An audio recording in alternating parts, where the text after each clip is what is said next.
아주 험지 영국에서 최고위원 후보 임미연 모십니다.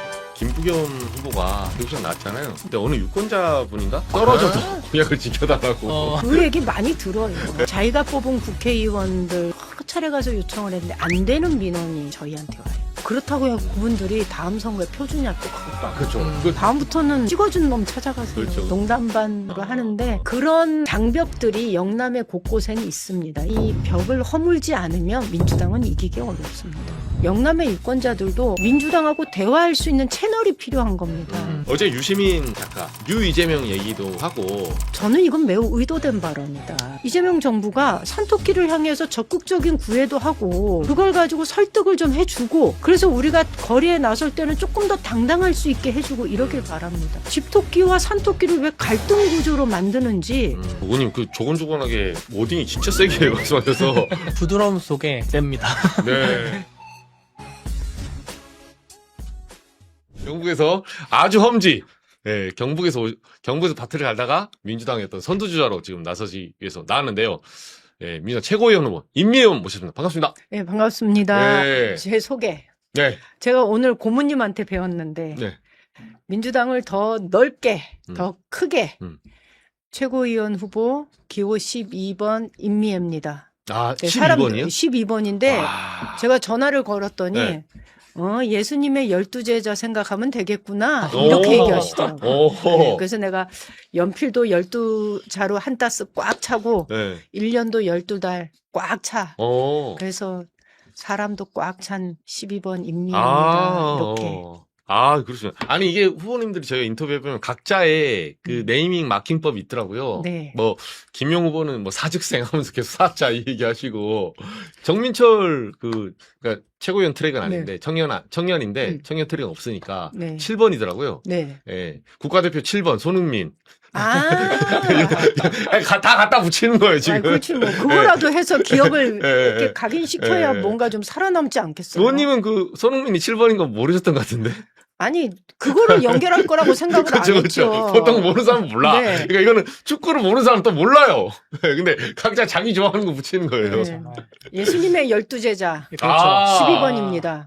이거 좋네요. CBS에 온 것만. 그렇죠. 또 저희는 아는데 네. 아마 BBS 불교 방송 볼 수도 있으니까. 제자가 12명인지. 네, 모르죠. 의원님. 다 알지 않을까요? 제가 BBS 한번 연락해 볼 때 제가 아냐고. 아니 그 최고위원 선거 내일까지죠. 이제 중앙위원 네, 투표까지 네. 하면 내일까지 합산돼서 네. 내일 그러니까 14명 중에 8명이 올라가는 거죠. 6명이 떨어집니다. 네. 그 좀 어떠세요? 솔직한 심정으로 뭐 지금 컷오프로 뭐 어제 우리 정민철 후보 나왔거든요. 네. 그러니까 뭐 본인은 좀 청년에서 약간 네임드고 네. 나름 요새 유명한 분이니까 뭐 안심하냐고 제가 여쭤봤더니 네. 아니래요. 본인도 떨어져서 5대 5인 것 같다. 네. 이렇게 얘기를 하더라고요. 그 모든 후보들이 좀 비슷하긴 할 것 같은데요. 저도 똑같은 심정입니다. 사실 제가 경북에서 20년이 넘는 민주당 정치 활동을 했지만 대구 경북에선 그래도 나름 이름이 있는데 네. 호남의 유권자들한테 제가 어필할 수 있는 기회가 매우 적었고 그리고 저희 대구 경북 권리당원 다 합쳐도 3만 명이 안 돼요. 이번 투표권 가지고 있는 권리당원 숫자가 155만인가 네. 그렇잖아요. 비율로 따지면 1.8%. 그러네요. 예. 거기다 저희는 중앙위원 숫자도 없습니다. 중앙위원이 선출직 기초자치단체장, 광역자치단체장인데 저희는 한 명도 없어. 그러니까 지역위원장, 그것도 원외위원장 25명이 전부. 그러네요. 네, 그래서 정부인. 이러저러한 여건상 매우 불리한 상황인 건 분명 하나. 그래도 제가 희망을 갖고 있는 건 임미애를 아는 순간 모든 사람들이 임미애를 찍어야 되겠다라는 결심을 한다는. 그래서 저는 그게 그래도 이번 선거에 희망이 있다 이렇게 봅니다. 네. 근데 의원님이 이제 자신감을 필요가 있으니까 임미애를 아는 순간 임미애를 찍을 수밖에 없을 거다. 네. 자, 우리 그 시청자분들한테 지금 동접자 3,200명 있는데. 그렇습니까? 네. 자, 아는 순간 모르는 분들도 있을 수 있으니까. 네. 그러면 뭐 짧게 좀 요약을 해서 나는 이런 사람이다. 이런 어필을 좀 해보시면. 제가 이번에 출마하면서 내걸은 구호가 영남을 품어 이기는 민주당입니다. 많은 후보들이 이기는 민주당을 얘기하는데 어떻게 해야 이기는지에 대해서는 얘기하지 않습니다. 그런데 민주당이 영남을 품고 전국 정당으로 성장할 때 저는 민주당이 비로소 제대로 된 승리를 가지고 올 수 있다. 그 일회적인 선거 승리가 아니라 안정적인 승리, 그로 인한 정권 재창출이 가능하다. 이런 생각을 합니다. 그 후보가 바로 저 영남에서 성장한 임미애. 많은 사람들이 저한테 비례초선 아니냐 이러는데 무슨 말씀이십니까? 제가 경북에서는 그래도 그쵸. 4선 의원입니다. 맞아요. 도의원까지. 그렇죠. 그것도 다 지역구로 뚫어낸 전설적인 인물입니다. 음. 제가 2010년도에 재선 군의원에 도전할 때는 사람들이 다들 저를 열심히 도와주죠. 국민의힘마저도 도와주는. 그래서 경북 전체에서 그 어려운 시절에 딱 5명이 민주당의 간판으로 출마를 했는데 한 명 당선됐다는 거 아닙니까? 그게 바로 본인. 저예요. 대단하시네요. 그렇죠. 근데 의성군에 그러면 2010년이면 그때 30몇 살 때 당선되신 거예요? 2006년도 만 38살. 오. 네. 30대 여성 민주당 후보가 네.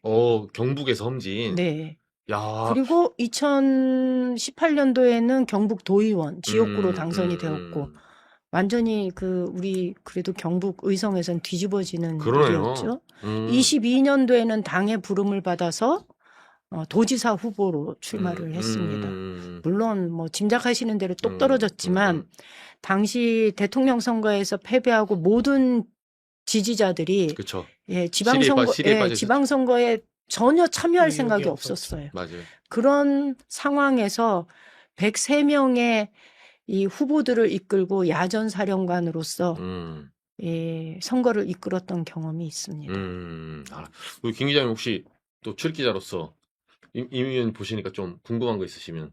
예, 저는 그 의원님 출마하실 때도 이제 그 내거셨던 이제 많은 얘기들이 있잖아요. 근데 요즘에 그 말씀을 많이 하시는 것 같아요. 그 뭐 전국 정당 이 네. 얘기를 많이 하시는데 어떤 뜻인지 어렴풋이 알 것 같으면서도 한번 만나 뵈면은 되게 여쭤보고 싶었어요.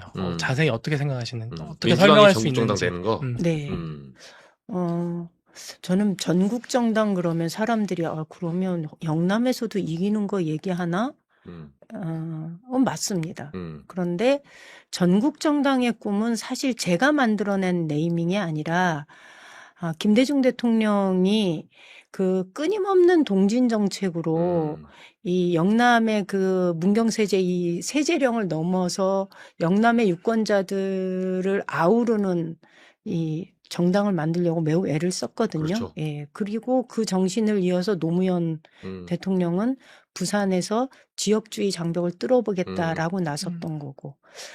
그렇게 해서 끊임없는 혹은 뭐 동진 정책 혹은 뭐 지역주의 철폐 이런 이슈 그 의제로 민주당에서 오랫동안 내걸었던 겁니다. 그런데 그렇죠. 요게 이재명 대표 시절에는 전국정당 더불어민주당이라는 가치로 저희 당내에 정착이 되기 시작했습니다. 이거는 단순히 수적인 우위를 점하겠다 이런 뜻이 아니라요. 민주당이 끊임없이 혁신하고 그 혁신을 위해서는 다양성을 우선 확보하고 그 국민들과 눈높이를 맞추면서 혁신적인 의제로 국민들과 함께 호흡할 때 전국 정당이 가능하다라는 것이 첫 번째 정신이고 그것을 이루어내기 위한 정치적 개혁이 필요하다. 예를 들면 선거 그 민심을 제대로 끌어안는 선거제 개혁을 제도적으로 뒷받침하겠다는 것이 바탕이 깔려 있는 거죠. 그래서 저는 전국 정당 얘기를 할 때는 민주당의 가치를 새로 세우는 것과 동시에 제도적인 개혁이 뒷받침되어야 된다라는 생각을 합니다. 근데 연장선상에서 이제 질문인데 그 전국 정당을 만들기 위해서는 이제 TK 당원이 부족한 편이잖아요. 민주당은. 네. 근데 이번에 이제 이 선거 앞두고 그러니까 지선 치르면서 전준이 뭐 준비하는 과정에서 정청래 전 대표 체제에서 1인 1표가 도입됐어요. 네. 네, 완벽하게 이제는 당원 당규에 네. 완전히 이제 이식이 됐죠. 네. 그리고 나서 여러 논란이 있었지만 그러면 제가 이제 울산의 뭐 김태선 의원이든 여러 이제 영남 의원들 만나 보면 네. 매번 그런 말씀을 하세요. 아니 이렇게 하면 이거는 오히려 가중치를 줘야 되는 거다. 네. 왜냐하면 1인 1표는 기계적인 평등으로 마치 평등한 것처럼 보이지만 네. 예, 사실은 미국의 어퍼머티브 액션 이런 것처럼 네. 저소득층에게 네. 가점을 주고 시작하는 게 이건 이퀄러티의 또 다른 방식이다. 그게 맞는데 과연 1인 1표 n분의 1로 하면 호남당원이 절대적으로 많잖아요. 네. 33%. 네. 그렇게 해서 어떻게 전국 정당 나가겠냐. 네. 이런 어떤 반론도 있었는데 어쨌든 1인 1표로 지금 그 현장에서 제도가 시행되고 있어요. 네. 이 부분은 어떻게 보세요? 1인 1표제가 도입이 되면서 사실은 이제 그 단적인 예로 호남의 유권자 수가 500만이에요. 부울경을 포함한 영남의 유권자 수는 1200만이에요. 그런데 당원 규모로 계산을 하면 그렇죠. 예, 이게 게임이 안 되는 구조예요. 호남이 훨씬 많죠. 예, 그러다 보니까 제가 이번에 선거운동 과정에서 고모님들한테 전화를 드렸을 때 저한테 가장 크게 항의하시는 내용 중에 하나가 이거예요. 민주당이 호남을 넘어 영남을 끌어안는 정당이 되기 위해서 우리가 대의원제에 영남에다가 대의원의 비중을 좀 많이 줬거든요. 그렇죠. 가중치를. 예. 그렇죠. 그렇게 그게 밸런스가 해서 맞으니까. 예, 그래서 이게 좀 균형을 맞췄던 건데 어떻게 마련한 제도인데 예, 그거를 이런 식으로 허물어뜨리냐. 이러면 그 1200만의 유권자들의 그 요구가 어떻게 당내 정상적으로 반영이 되고 의사결정 과정에 반영될 수 있겠느냐. 이런 문제 제기를 사실은 오랫동안 민주당을 해오셨던 고모님들이 많이 문제 제기하세요. 그런데 지금 전체적인 이제 당의 기조나 흐름이 1인 1표제가 이미 뭐 당론으로 그렇게 되어 있고 당원 당규에 못 박혀 있는 상황에서 저희는 가산점 제도로 이것을 보완할 수 있을 것이다 이렇게 생각하지 않아요. 실제로 가산점이 5% 주어졌는데 자기 득표의 5%죠. 그렇죠. 예, 그렇죠. 이건 진짜. 근데 이거를 의미가 제가 3만 표를 모두 다 받는다 하더라도 그렇죠. 실제로 가산이 되는 거는 0.1%밖에 안 돼요. 그러네요. 네네. 그렇기 때문에 사실은 어떤 의미도 없는 가산 제도이다. 그거보다는 저희는 그렇다고 해서 가중치를 더 달라라는 얘기하는 거 아닙니다. 먼저 우리한테는 우리가 스스로 당세를 넓히고 힘을 키울 수 있는 그런 것들이 전제되어야 된다. 이거 먼저 하겠다라는 겁니다. 자강론이죠. 저희가 하겠습니다. 그런데 그렇게 하기 위해서 먼저 당이 우리한테 그런 기회를 좀 주었으면 좋겠습니다. 우리가 스스로 기반을 더 튼튼하게 다질 수 있도록 기회를 좀 달라. 그 기회 중에 하나가 저는 이번 첫 번째 기회는 바로 저라고 생각합니다. 최고위원. 네. 영남도 민주당 내에서 당당하게 목소리를 낼 수 있어야 되는 거죠. 마찬가지로 영남의 유권자들도 민주당하고 대화할 수 있는 채널이 필요한 겁니다. 그동안은 대화할 수 있는 채널이 단 한 사람도 없어서 영남의 정치인을 부를 수가 없었던 거예요. 그나마 과거에 김부겸 총리가 있을 때는 그게 좀 됐는데 꽤 긴 시간 동안 공백이 있었고 이제 2년 전에 제가 이제 비례 국회의원이 되면서 비로소 영남의 유권자들은 민주당이 어떤 생각을 하고 있는지 예를 들면 3대 메가 프로젝트가 서남권에 저렇게 발표가 될 때 그럼 대구 경북은 이 상황에서 민주당은 대구 경북에 대해서 어떤 정책이 있는지 그리고 당신들은 어떤 불만이 있고 이 불만이 민주당에 전달되기를 바라는지 이게 소통 창구가 있어야 되는 거잖아요. 그러네요. 그 역할을 제가 하고 있는 거죠. 우리 김 기자님 또 예. 혹시 궁금한 이제 말씀을 그 3대 메가 프로젝트를 꺼내셨으니까 그 정부에서 그걸 발표했을 때 이제 어떻게 피부로 좀 와닿는 어떤 그런 반응이라고 해야 되나요? 그 경북 지역에서 어떻게 보시는지 그 부분을 그리고 제가 뭐 생각하기에는 좋아하진 않으셨을 것 같아요. 국민의힘 네. 의원 막 들고 이러잖아요. 막 데모했죠. 철회하라고. 네, 그러면- 우리 주라. 네. 국민의. 그런 반응이 있을 때 어떻게 답을 주시고 뭔가 이제 설명을 주셨는지 궁금합니다. 막 기자회견 했잖아요. 예, 그리고 대구 경북. 예, 지난주만 해도 호남 반도체 뭐 이거 그 허구다 뭐 이러면서 토론회도 했어요. 맞아요, 국회의원회관에서. 맞아요. 맞아요. 그래서 지난주에 제가 했어요. 그때 그 대구 경북의 국민의힘 국회의원들한테 그랬어요. 이거 할 때냐 이게. 제가 그 방송에 나와서 그 얘기를 했는데 사실은 대구 경북 사람들의 그 마음을 이용하고 있는 건 국민의힘 정치인들이다라는 거죠. 한편으로는 서운하죠. 그거는 뭐가 되더라도 안동에 가면 의성 사람들 서운해합니다. 그럴 수 예, 있죠. 그건 맞아요. 마찬가지예요. 서운한 마음은 알아요. 우리가 이러다가 이 정부에서 영 패싱되는 거 아닐까라는 두려움을 갖고 있는 것도 저도 알아요. 그렇지만 제대로 준비하지 않으면 우리가 가질 수 있는 기회는 매우 제한적일 수밖에 없다라는 얘기를 분명하게 해줘야 되는 겁니다. 그렇지 않으면 그쪽 사람들을 설득할 방법이 없어요. 저희가 2018년도에 SK가 그 평택인가 그쪽으로 옮겨갈 때 당시 구미에서 이거 못 옮겨가게 하려고 아이스버킷 챌린지 하고요. 막 종이학도 줬고 막 현수 막 온 시내에 도배하고 했었어요. 그런데 그렇다고 해가지고 오는 거 아니잖아요, 기업이. 기업이 갈 때는 그곳에 기업이 요구하는 뭔가에게 투자의 매력적인 요소가 있기 때문에 그렇죠. 가는 거거든요. 입지든 뭐 네, 인력이든. 뭐든지 있는 거예요. 그것이 정치적인 압력에 의해서 굴복해서 가는 거다라고 생각하면 굉장히 그거는 대구 경북 유권자들이 착각하는 거죠. 기업이 팔을 비튼다고 해서 가나요? 그 어마어마한 돈을 투자를 해야 되는데 거기 갈 때는 국가와 지자체가 적극적으로 나서서 기본적인 인프라들을 구축해 주겠다라는 것이 담보가 될 때 가는 거잖아요. 근데 대구 경북 사람들은 우리가 이만큼 준비되어 있습니다. 이 말밖에 못해요. 이거보다 더 많이 준비되어 있는 지역 없으니 우리한테 와야 됩니다. 이렇게 얘기해요. 그런데 중요한 건 대구 경북이 그만큼 많이 준비되어 있는 건 맞습니다. 왜냐하면 오랜 역사 동안, 오랜 시간 동안 정부가 많이 투자했잖아요. 가지고 있는 게 많아요.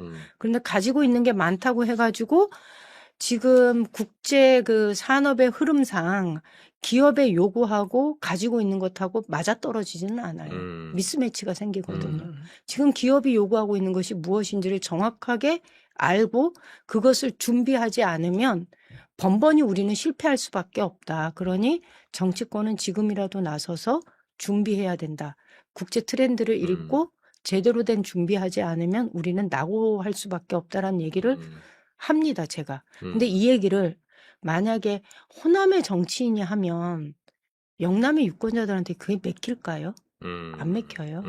제가 하니까 먹히는 거죠. 이게 저는 제가 가지고 있는 이 당사자성이 갖는 힘이라고 생각을 합니다. 김부겸 전 총리가 공개적으로 지지 의사를 엊그제 네. 밝히신 것 같아요. 뭐 어떤 뭐 당부의 말을 좀 들으셨어요? 따로 통화하셨어요? 어제 잠깐 뵀는데요. 아니, 오찬하셨어요? 아니면? 예, 오찬했고 그 전에 그 사실은 몰랐어요. 그 제가 출마 결정하기 전에 전화를 했어요. 이런 요구가 있고 그래도 영남이 대표 출마가 좀 필요하지 않느냐라는 요구가 있습니다. 그랬더니 좀 걱정을 많이 하셨는데 제가 결정하고 나니까 지지한다는 문자를 보내셨는데 저도 문자 받고 알았어요. 그래서 미리 안 주시고 미리 안 주셨어요. 그래서 너무 감사하기도 하고 한편으로는 미안하기도 하고 그리고 어제 사람들한테 뭐 연락을 좀 하셨나 봐요. 그래서 오늘도 어디 가니까 전화 받았다라고 얘기하시고 김부겸 전 총리가 직접 이렇게 네, 전화하셨다고. 돌림소 지지 임미 후보 찍어달라. 왜냐하면 저희 입장에서는 민주당이 영남 유권자들한테 보여주는 메시지가 있어야 되는 거잖아요. 이번 전대를 통해서. 그런데 만약에 제가 컷오프가 된다. 이러면 아마 이럴 것 같아요. 아유, 민주당은 여전히 수도권 정당이야. 호남 중심의 정당이야. 그렇게 이럴 것 보일 수 같아요. 그런데 만약에 이번에 저를 대표로 세워준다면, 그러니까 최고위원 후보로 그것도 당세가 약한 곳에서 전국적인 당원들이 일치 단결해서 세워준다면 아마 영남의 유권자들은 이렇게 생각할 것 같아요. 아, 민주당이 영남을 버리지 않았구나.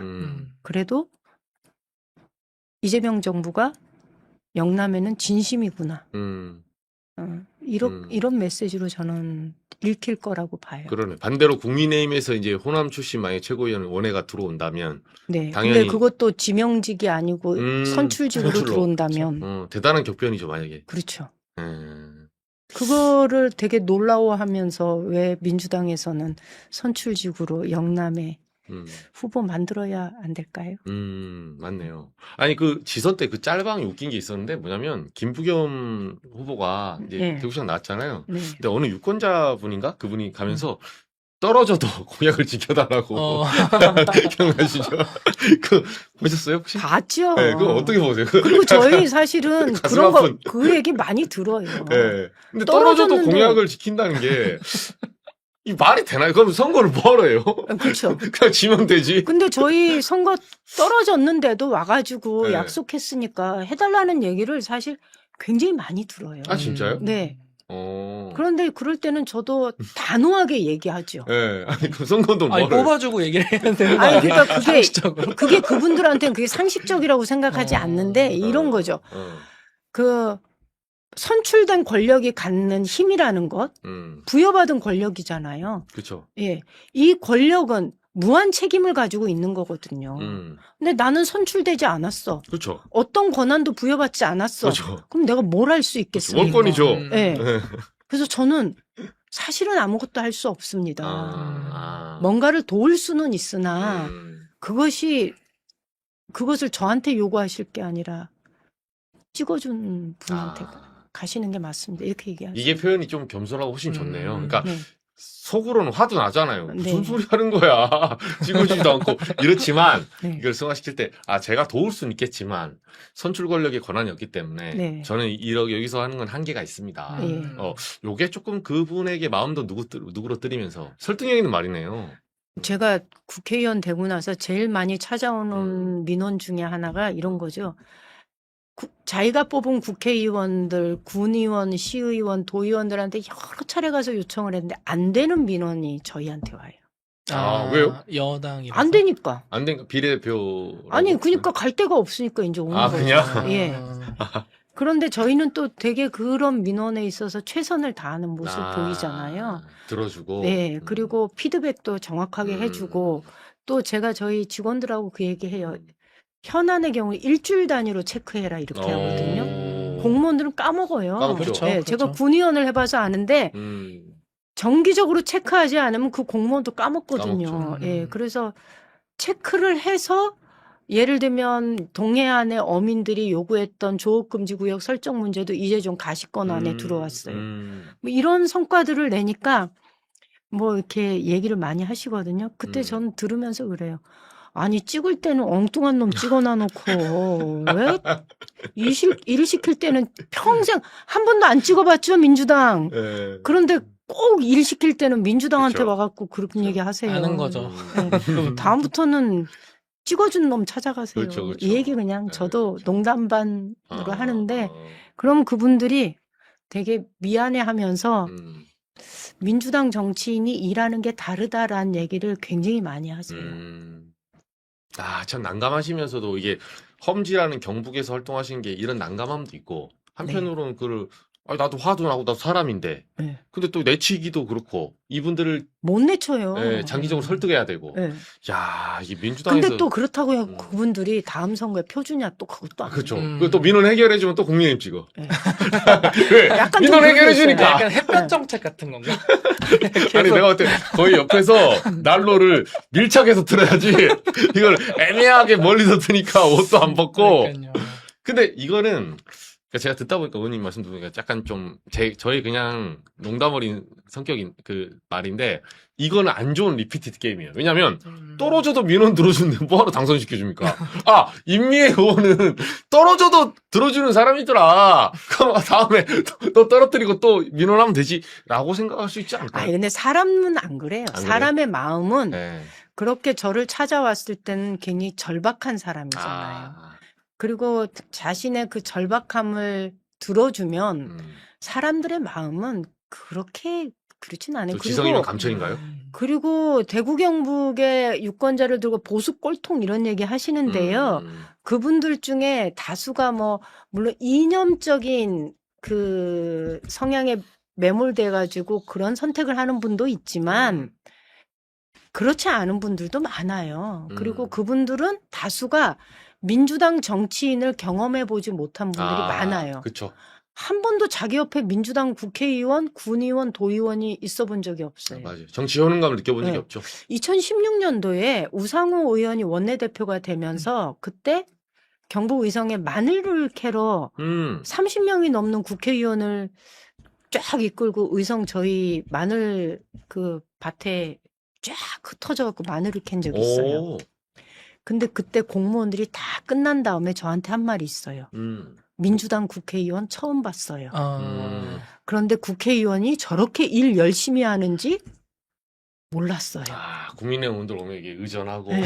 대충 마늘 한 2개 뽑고 사진 그렇죠. 가자. 그리고 사진 찍고 가는 줄 알았는데 네. 너무 열심히 해요. 아. 거기다가 그때 이제 조응천 의원이 있었거든요. 대구 사람이잖아요. 네. 막걸리를 부르면서 노래를 하는데 또 그렇게 잘한 거예요. 그러니까 사람들이 기억에 민주당 정치인을 처음 봤는데 너무나 달랐던 거야. 뭐 좌파 공산주의 이런 것 좀 알았는데 선입견으로 보면 네. 막걸리 과격 한 잔 분자, 들어가니까 운동권. 막 노래도 잘하고 농담도 잘하고 막 우스갯소리도 잘하니까 얼마나 놀라웠겠어요. 그러네요. 네.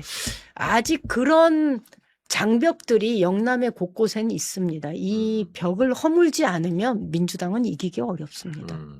일각에서 의원님 최민희 의원을 견제하기 위해서 나온 거 아니냐?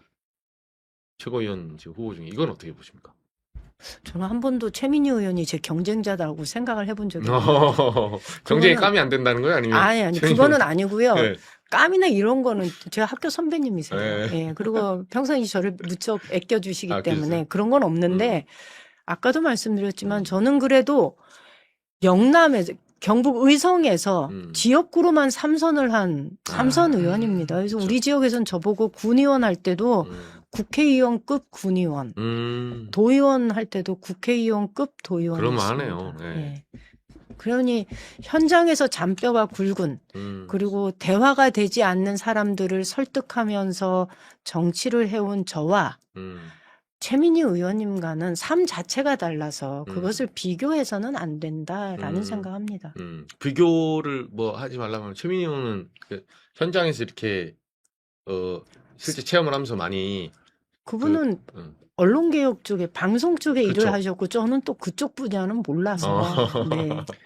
아무래도 이제 여성 최고 그 TV가 있다 보니까 그렇게 이제 많이 또 이게 보는 시각이 있는 거죠. 선배님이시니까 민감한 발언 조금 자제하시는 걸로. 뭐 자제하는 아니 뭐 것도 우리가 있지만 다 알고 있는 사실을 네. 말씀하셔도 네, 돼요. 그런데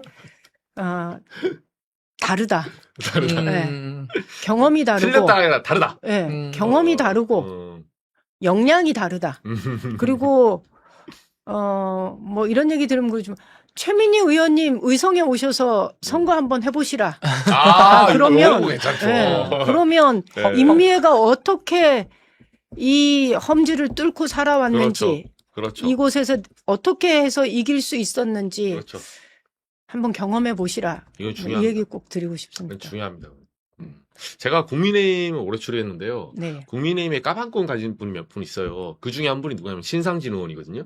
아, 성남. 네. 그러니까 이제 지금은 시장이시죠. 네네. 근데 이분이 성남 중원 거기서 삼선하는데 엄청 고생한 거예요. 그래서 의총하면 어떤 현상이 있냐면 경북 의원들 막 거기는 이제 영남 TK 쪽이 메인이잖아요. 당원도 네. 제일 많고 뭐 당협 하나당 뭐 책임당원 이 민주당원 권리당원 막 4,000명 5,000명 이래요. 줄 세우고 막 이렇게 하는데 신상진 의원이 발언하잖아요. 의원들이 좀 조용해. 다른 사람이 말하면 막 네 뭐고 뭐 내려와 막 이런 것도 있고 뒤에서는 알로 보는 경향도 강해요. 전마 저 뭐 아무도 모른다. 뭐 TK 의원들 판검사 출신 많잖아요. 네. 스펙도 막 그렇게 하다가 신상진 의원이 까면 보통 리스펙. 왜냐 신상진 의원이 그럼 의원님이 성남으로 가시면 되겠네. 그러니까 막 하면 다음에 성남 출마하세요. 그럼 조용해. 오, 그거 쓸만한 것 같아요. 네. 그러니까 막 뭐 말할 때 잘 들었습니다. 네. 의원님 의선으로 가시면 되겠네요. 이렇게 하면 돼요. 아, 이거 그럼 제가 잘 들어드리겠다고 다음에. 제가 경험이 있는 게 네. 제가 의원 되고 나서 두 번째 의총인가 할 때 네. 사실은 당론으로 채택할 법안들을 논의하는 의총이 있었어요. 근데 거기에 태양광과 관련된 이격거리 제한에 대한 법안이 올라왔고 이거를 당론으로 채택하자라는 얘기가 있었는데 다른 분들이 이격거리 제한에 대해서 큰 관심이 없었어요. 근데 저한테는 이거 되게 현실적인 문제거든요. 그래서 제가 그때 약간 그 어설프지만 나가서 제 입장을 얘기를 드렸어요. 그런데 많은 분들이 공감해 주시고 저거는 농촌 사회에서 저런 문제가 있겠구나 싶어가지고 그게 그 당시 그 자리에서 당론 채택이 안 되고 다시 재검토된 적이 있거든요. 그래서 끝나고 나오는데 초선 의원이 사실 처음 나가서 그렇게 얘기를 한 거예요. 그쵸. 그러니까 많은 분들이 용기가 있다고. 근데 용기라기보다는 그거는 저희한테는 당장 그 법이 그렇죠. 어떻게 통과되느냐에 따라서 저희한테는 그게 그렇죠. 생활 현장에서 닥치는 문제예요. 뻔히 다 보이는데. 네. 그런 적이 있어요. 다음에는 혹시 누가 그러면 의성으로 오라고 하세요. 누가 이렇게 방해하면 너무 좋은 의견이다. 다음에 의성 출마로 알고 있겠다 나는. 지역구 바꾸자. 그 이정주 기자가 가르쳐 주더라고요. 네. 제가 의청 자주 들어가서 많이 봤어. 이거구나. 제압을 하는 방법은. 그러니까 이제 결과적으로 우스갯소리로 제가 말했지만 이게 이제 비례의 원칙이거든요. 권한이 큰 만큼 책임이 크고 그만큼 또 고생하는 사람들에게는 목소리를 많이 줘야 됩니다. 최소한의 정치권의 그런 염치는 국민의힘도 의총에서 발휘되더라고요. 그래서 영남 의원들 조용해야죠. TK 특히. PK 쪽 가면 좀 더 목소리가 크고 TK가 제일 조용하고. 약간 고생하는 순으로. TK는 이제 표로 응징하죠. 뒤에서 사실은. 그런다 그러더래요. TK 의원들이 의총에서 발언 잘 안 한다고. 안 해요. 딱 보다가 그래 뭐 괜찮네. 하다가 당원 동원해서 집 밟고 뭐 이렇게. 그러니까 김상욱 의원이 이제 거기서 왔잖아요. 맞아요. 그래서 얘기를 하는데 그 얘기를 하는 거예요. 잘 알죠. 그래서 많이 당했죠. 그랬구나. 울산 초선이니까. 네. 네 뭐 공천 주면 되는 거 아이가? 이거거든요. 네 죽을래? 약간 이런 식의 압박 있는 거예요. 그러니까 제가 TK의 국민의힘 의원들하고는 굉장히 조금 편한 사이거든요. 뭐 좋아한다 이런 거를 떠나서 모르는 사람이 없는 거죠. 오늘 아침에 이미자 의원이 와서 변호사 붙여서 지금 형사 고발했으니까 임미애 의원 조금 있으면 조사받으라고 연락할 거야. 이 얘기를 아무렇지도 않게 해요. 저한테. 지방선거 과정에 저희가 냈던 입장문 가지고 이제 했다는 거예요. 그런데 그래? 그러면 알았어요. 에이, 좀 빼주지. 그랬더니, 뭐, 그렇게 됐어. 뭐 이런 얘기 하는데, 사실은 저도 뭐 일이 있을 때 물어보거든요. 언제쯤 들어와? 원구성 그거 더 버티지 말고 들어와. 그렇죠. 뭐 이렇게 거잖아. 해가지고, 뭐 다음 주에 들어올 거 굳이 뭐 다음 주까지 미뤄. 이번 주 목요일 날 들어오면은 주말 넘어가면 그만인데, 뭐 이렇게 얘기하거든요. 근데 사실은 지금 정치가 그런 사람이 없어요. 그렇죠. 예. 그래서 지금 양당이 문제라는 민주당 안에도 지금 벽이 쳐지면서 자연스럽게 어제 유시민 작가 그 이분 뉴스라고 유튜브 나왔거든요. 네. 혹시 보셨습니까? 나중에 오늘 아침에 기사로 봤어요. 기사로 보셨어요? 네, 기사로 쭉 보니까 이런 말씀 하셨구나. 이런 거죠. 그 발언 중에 뭐 좀 어땠어요? 그 좀 유 이재명 얘기도 좀 하고 유 작가가 특히나 이제 이런 얘기가 유 이재명의 이제 수장이 본인은 이현주 의원 등 뭐 이런 분들인지 알았는데 알고 봤더니 그 꼭대기에는 이재명 대통령이 있더라. 이제 이런 약간 좀 자극적인 멘트예요, 사실은. 요런 멘트 있었고 좀 어떻게 보였어요?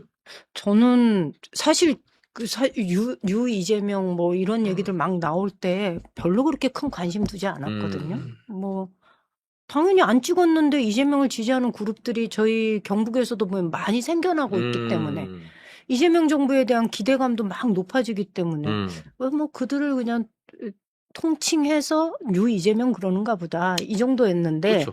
저는 어제 유시민 작가의 발언 중에 유 이재명을 얘기하면서 이현주라는 의원을 꼭 그렇죠. 집어서 얘기를 딱 해요. 이름 찍었어요. 저는 이건 매우 의도된 발언이다라는 생각을 하는 거예요. 예. 왜냐하면 이현주 의원에 대한 호불호가 매우 강하고 특히 민주당의 전통적인 지지자들 입장에서는 이현주 의원이 가지고 있는 이미지가 있어요. 그렇게 긍정적이지 않은.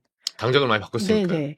그런데 유 이재명이라는 그룹에 대한 부정적인 인식을 의도적으로 만들기 위해서 뭐 예를 들면 이원주 뭐 이런 식으로 대표적인 인물로 지목을 한 거 아닌가. 그렇게 하면서 이야기를 풀어간 거 아닌가라는 생각이 좀 들어서 이거는 매우 의도가 불순하다라는 생각이 좀 첫 번째 들었고 저는 그 전에 여러 발언들이 있었지 않습니까? 근데 전체적으로 들으면서 느낀 건 왜 이재명 대통령을 지지자들 속에 가둬두려고 하지? 이런 민주당 생각이 지지자들. 예. 그것도 적극적으로 자기 의사를 표시하는 그런 지지자들 속에 대통령을 자꾸 가둬두려고 하는 것 같습니다. 저는 이거는 옳지 않다고 생각을 합니다. 특히나 경북 쪽의 지지자들을 확장성 있게 넓혀가야 그렇죠. 되는데. 그러니까 집토끼, 산토끼 얘기를 하면 저는 경북에 있지만 저는 집토끼잖아요. 그렇죠, 그렇죠. 그런데 집토끼인 제 입장에서는 이재명 정부가 산토끼를 향해서 적극적인 구애도 하고 민주당의 가치를 좀 확산시켜 나가고 그걸 가지고 설득을 좀 해주고 그래서 우리가 거리에 나설 때는 조금 더 당당할 수 있게 해주고 이러길 바랍니다. 그렇게 해야 전국 정당이 되니까. 네, 그게 집토끼와 산토끼를 왜 갈등 구조로 만드는지 왜 논리적으로 이분법을 굳이 사용해 가면서 대통령을 집토끼 안에 가두려고 하는 이런 발상이 이게 과연 우리가 정권을 잡았는데 이게 용납되는 발언인가? 저는 아니라는 생각이 듭니다. 이제는 대통령을 지지층에 가둬두려고 하지 말고 국민 속에 풀어줘라라는 얘기를 좀 하고 싶은 겁니다. 국민 속에 풀어줘라. 네. 그러면 사실상 일각에서는 유시민 작가의 지금 현재 이런 포문을 열고 방송 활동이 뭐 특정 후보를 지지하려고 하는 것 같다. 이거는 매우 의도된 발언이 분명하고 그것도 하필 시기가 지금 권리당원들이 투표가 진행되는 그렇죠. 시기잖아요. 이거는 전대에 지금 개입하고 있다. 뭔가 영향력을 끼치고자 하는 메시지가 분명한 발언인 거죠. 방송도 계속 하신다고 하고 예. 지금 뭐 예정돼 있는 게 뭐 그거 굳이 의도하지 않았다 이렇게 말씀하실 수는 없을 것 같습니다. 왜냐하면 자신이 가지고 있는 영향력이 어느 정도인지를 누구보다 잘 알고 있는 분이 그분 아닙니까? 그렇죠. 예. 그 영향력을 10분 발휘해서 이번 전대에 영향을 끼치겠다라는 건데 저는 안 그러셨으면 좋겠다. 네, 그리고 이재명 정부의 성공, 그거는 민주당 정부의 성공이지 않습니까? 이재명 개인의 성공이 아니지 않습니까? 민주당 정부의 성공은 결국 국민들의 성공입니다. 국민들의 성공이 되려면 이재명이란 대통령이란 사람을 국민 속에서 자유롭게 일할 수 있도록 만들어줘야지.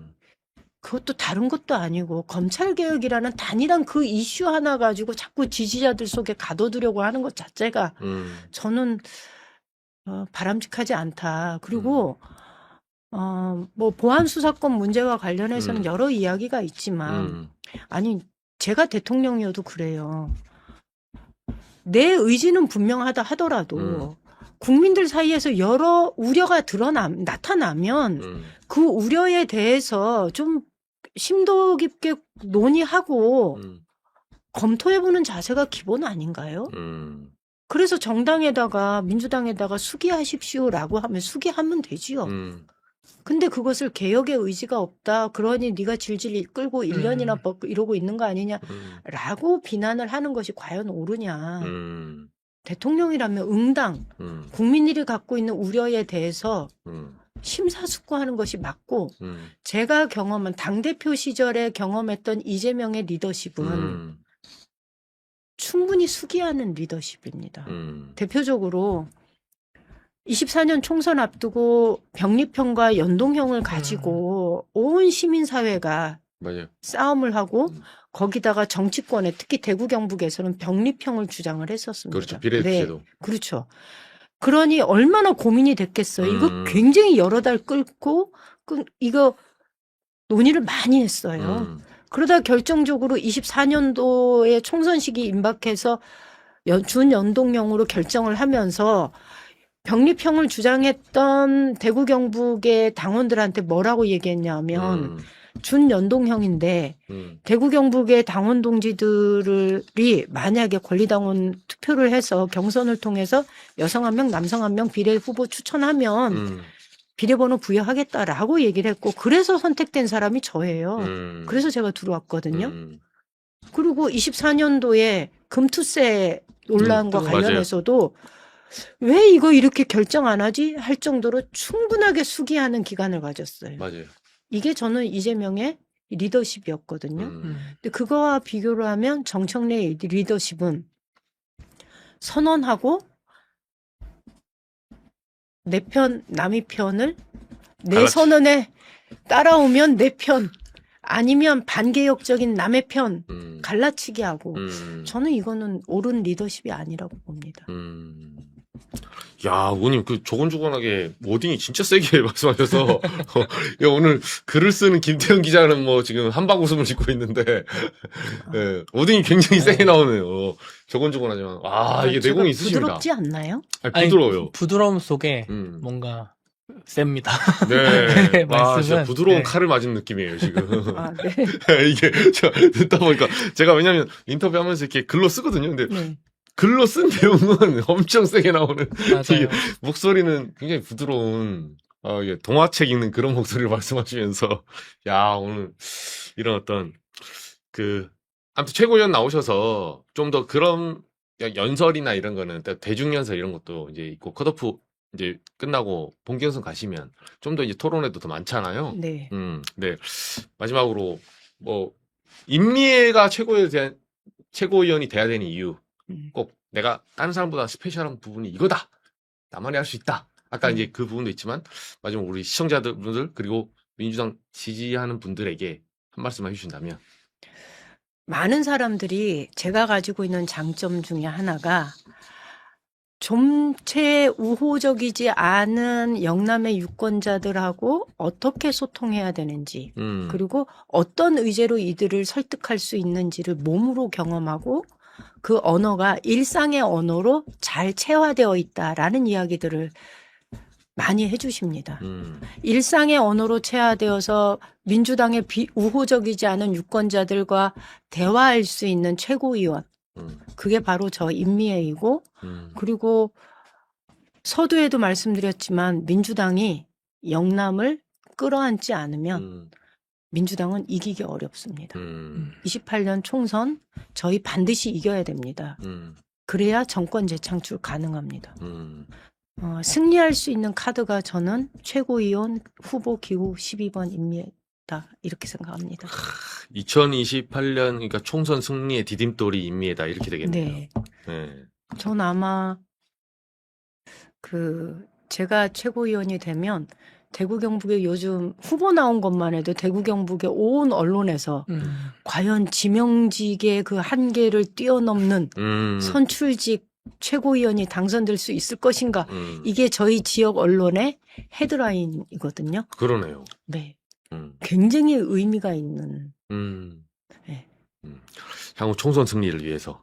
네. 네. 고맙습니다. 우리 김 기자님 혹시 마지막으로 궁금한 거 한 가지 있으면. 저는 아까 이제 유권자들이 뭐 떨어져도 공약을 지켜달라 뭐 이렇게 말을 이제 한다고 하셨는데 저는 이런 지금 갖고 계신 그런 생각 이런 거를 이번 전대 결과 상관없이 저는 계속 관철하실 거라고 보거든요. 네. 예, 그 의정 활동 하시면서 좀 그런 면에서 보면은 이번 지선 결과라던가 이런 게 더 많이 아쉬운 것 같아요. 네. 네, 좀 누구보다 열심히 이제 내려가서 하셨을 테니까 그 옆에서 지켜보고 또 참여하면서 느끼셨던 좀 뭐랄까요? 반성문이랄까 일종의 좀 이건 이렇게 한번 해봐야겠다 다음에 좀 그런 부분이 있으실까요? 지방선거요? 네. 지금처럼 뭐 소외나 지방선거 평가하자면 하고 싶은 말 정말 많은데 저는 이제 이 지도부에 대한 평가 이 얘기는 전 이제 그만하고 싶어요. 선거 열심히 치렀는데 어느 날 보니까 이거는 뭐 지방선거가 아니고 재보궐선거가 완전히 모든 이슈를 장악하고 있는 그쵸. 그런 상황을 그냥 무방비 상태로 내버려 방치해 두고 있는 지도부에 대해서 좀 화가 많이 난 사람 중에 하나고요. 선거 졌지만 이런 생각은 들어요. 다음번에 지방선거를 할 땐 후보를 이렇게 한 명씩 하는 게 아니라 팀을 짜서 이 팀으로 지역에 들어가야 되겠다라는 생각을 하는 거죠. 사실은 후보 한 명 구하기 어려운 지역도 되게 많거든요. 저희 비례대표 준다 그래도 안 하려고 그래요. 비례대표 하고 싶기는 하지만 내가 비례대표 당선된다 하더라도 민주당으로 당선되면 내 평생 여기에 이맛박에 민주당 이렇게 하면 내가 이 지역에서 살기 어려울 것 같아. 이렇게 생각하는 분들도 되게 많으세요. 그런데 그런 지역에서 후보를 낼 때는 모든 단위의 후보를 다 만들어서 팀으로 완전히 팀워크가 잘 짜여지. 이 훈련을 좀 해서 이 사람들을 싹 들이밀면 지역 전체가 좀 들썩들썩 할 수 있는 거예요. 예를 들면 이번에 청도 군의원 후보가 역대 없었는데 저희가 딱 2명이 선거구가 2개니까 2명이 나왔어요. 함께 선거운동을 했어요. 아예 같이 다니시는. 네, 같이 선거운동을 했어요. 청도 군이 완전히 들썩들썩했고 이번에 둘이 다 당선이 됐어요. 그래서 어려운 곳일수록 이런 전략을 써야 되겠구나. 이런 생각을 좀 했죠. 팀으로. 이거 전 처음 들어봤어요. 네. 험지에서는 이런 또 나름대로 노하우가 있는 거네요. 지금 혼자보단 이렇게 함께 하는 게 훨씬 나을 것 같습니다. 그래서 다음번 선거는 한번 그렇게 준비해보고 싶다 생각이 들었어요. 알겠습니다. 오늘 저희 시간이 다 돼서 의원님 또 다음 일정이 있어서 너무 감사드리고요. 오늘 저희 댓글에 우리 KOR님께서는 임미 의원님 잘 몰랐는데 험지에서 지역구 다산하신 저력이 느껴지네요. 좋은 결과 있으시길 응원합니다. 고맙습니다. 네, 그리고 이 얘기를 듣다가 처음에 임미 의원님을 잘 모르다가 이렇게 설득이 되고 빠져든다 이런 분들도 많아요. 네, 감사합니다. 네네.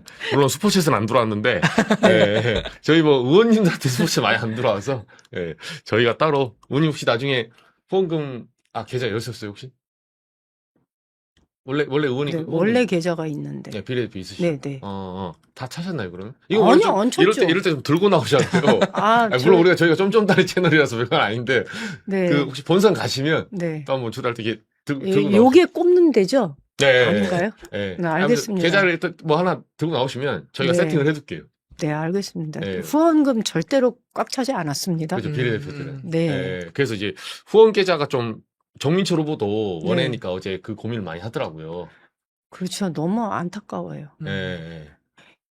5천만 원이 아니고 3천만 원으로 줄었는데 3천만 원 진짜 엄청난 돈이에요. 그렇죠, 엄청나죠. 네. 청년 50%라고 해도 엄청난 겁니다. 의원님도 맞아. 이 기탁금은 예외 없이 적용되시잖아요. 그렇죠. 이거 진짜 이건 좀 부담이겠어요. 비례대표 의원님들은. 저희 여담인데 제가 물어봤어요. 얼마 들어요? 그랬더니 우리 행정비서관이 예비는 500만 원이고요. 본선 올라가면 1,500만 원에서 합쳐서 2,000이에요. 이러는 거예요. 그래서 내가 예비 500이면 그래 괜찮겠다. 해보자. 그 열린 공간에서 영남의 얘기를 하는 것만으로도 얼마나 의미가 있냐. 그쵸. 이렇게 생각했는데 2천 냈다 그래가지고 깜짝 놀랐어요. 그렇죠. 어젠가 낮아졌는데 그거는 소금은 안 되고. 소금 안 이미 돼요. 낸 거는 낸 거고. 진짜. 그래갖고 저희 이거 좀 비서관이 너무한다. 저한테 그 사실대로 일찍 말씀 못 드려서 죄송합니다. 아니 이걸로 무슨 고리대금업자도 아니고 이거 하루 차이면 소급해줄 만한데 그렇죠. 당비 500억. 당원이 많아가지고 문자에 돈이 많이 든다고 얘기를 하시더라고요. 근데 비용 문제라고 생각은 잘 안 들죠, 사실. 그렇죠. 당에 돈이 그렇게 많은데. 그리고 이재명 당대표 시절에는 그렇죠. 훨씬 그때는 훨씬 더. 그리고 그 당시 24년도에 비례대표 후보들한테도 돈 안 거두셨어요. 그래요? 네. 시민사회하고 연다하는 선거인데 이거는 정당이 선거운동하는 건데 이걸 왜 개인한테 부담하냐 이러면서 그런 거 보면 이재명 대표 시절에 민주당이 참 원외위원장들이 활동하기 너무 좋았습니다. 그러네요. 알겠습니다. 그래서 대통령이 되신 거겠죠. 그런 것 같아요.